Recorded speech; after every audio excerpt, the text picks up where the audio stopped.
ാണ് ഈ അമ്മയുടെ തലപ്പത്ത് മമ്മൂട്ടി മോഹൻലാലും വരണമെന്ന് ഞാനടക്കമുള്ളവർ ആലോചിക്കുന്നത്. അത് ആരെങ്കിലും ഈ അമ്മയിലുള്ളവർ ചിന്തിക്കുന്നുണ്ടായിരിക്കാം, എന്തോ എനിക്കറിയില്ല.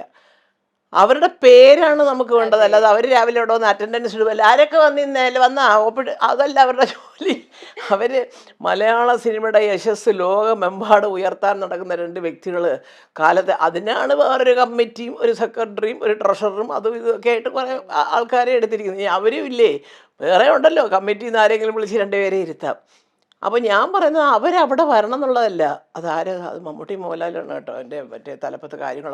അയ്യോ വേണ്ട, ഇനി അവിടെ ചെന്ന് ഒന്നും പറയാൻ നിൽക്കേണ്ട, അവർക്കൊരു മനസ്സിന്. അപ്പം അവരോടുള്ള ബഹുമാനം കൊണ്ടാണ് ചിലപ്പോൾ ഒരു പക്ഷേ പല തെറ്റുകളും അമ്മ ചെയ്തു എന്ന് തോന്നുന്നത് മിണ്ടാതെ നമ്മളൊക്കെ വിടുന്നത്.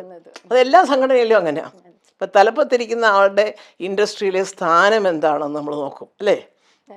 ഈ പറഞ്ഞതിൻ്റെ തൊട്ട് ജീവിതത്തിൽ ഒരു പടമറ്റം എടുത്ത് പൊട്ടി അടപ്പിളകി വീട്ടിൽ ഇരിക്കുന്നവൻ വന്ന് കളഞ്ഞിട്ട് നമ്മുടെ അടുത്തൊക്കെ പറയണം കേട്ടോ, നിങ്ങൾ പടമെടുക്കാൻ വരൂ എന്നൊക്കെ പറഞ്ഞാൽ സാറൊരിക്കൽ പണ്ടെടുത്ത് ഇല്ലയോ ഒന്ന് എടുത്തു, എന്താ അത് പോയി പോയി അപ്പോൾ ഞങ്ങളും പോയാലോ എന്ന് എന്നൊക്കെ ഉപദേശങ്ങൾ പോലെ ഉള്ളു മോളെ എല്ലാം. ഇതൊക്കെ പറഞ്ഞു കഴിഞ്ഞാൽ സത്യം പറയുമ്പോൾ ആർക്കും ഇഷ്ടപ്പെടത്തില്ല.